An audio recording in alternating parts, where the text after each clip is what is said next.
Alright, so Blender has released its version 4.0 today, which we were waiting for so long, and in this video I will show you 5 major changes and improvement Blender has introduced which will be very helpful for us. So let's get into it. First of all, when you open Blender you will feel something is different, and this is because Blender has introduced a brand new font named Inter, which is specially designed for computer screens. So from now on, Blender's text and icons will be more crisp, which is a very good thing.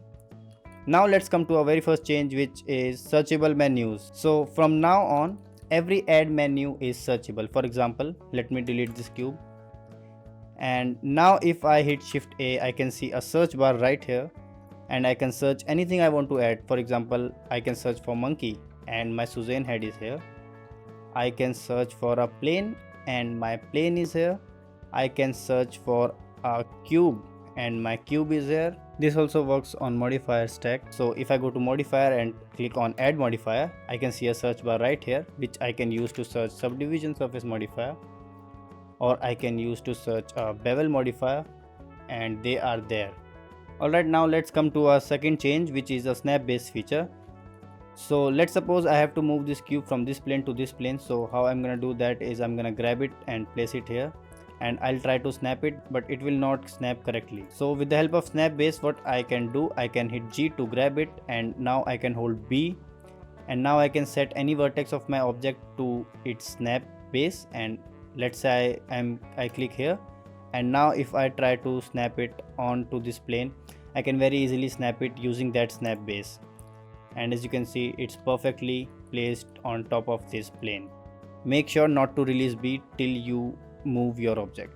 Alright, the next feature Blender has introduced is light linking.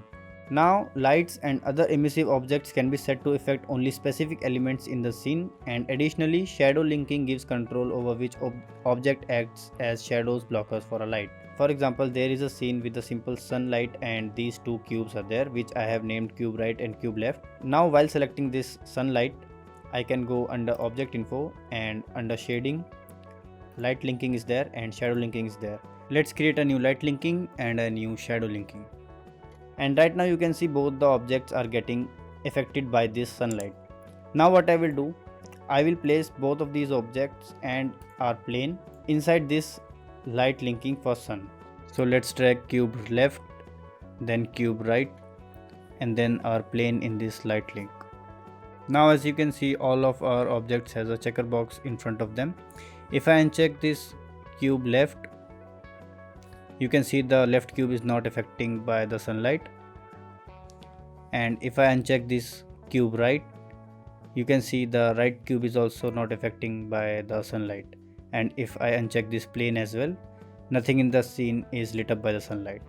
Let's turn our left and right cube back up, and they are receiving light right now but not our plane.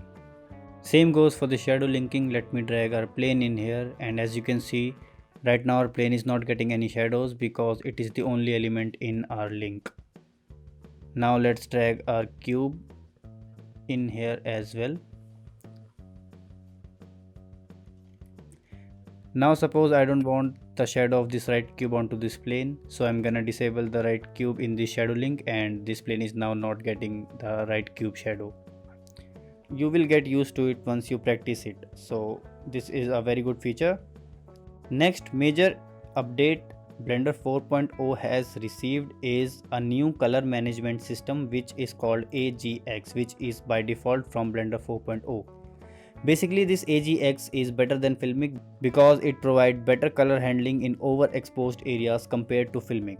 In this mode, bright colors go towards white, which is similar to real cameras. For example, let's give this cube an emission of red color, and as I increase the strength of it, it will go towards white, which is better. And if I turn it back to Filmic, it's still red, which is not physically accurate, and in AGX it go towards white. Next major change you will see is a new Principal BSDF shader, which has a new coat and sheen option. Let me give it a metallic look and decrease the roughness a bit. And now The coat layer is placed on top of all base layers including the emission layer. This can be used to simulate emissive texture behind glass like a phone screen. Previously, sheen has been used for fuzzy cloth, but now it can also be used for dust on arbitrary materials like this one. Let me give it a sheen value of 1, and now you can see a white sheen at the edges of this sphere, and I can change the tint of the sheen to any color I want, like this pink one, and I can control the sheen weight from this slider. So basically this is it. This is some major changes and improvement in Blender 4.0 which I think will be very helpful for us, and we wish to see much more updates in future versions. Till then, happy blending.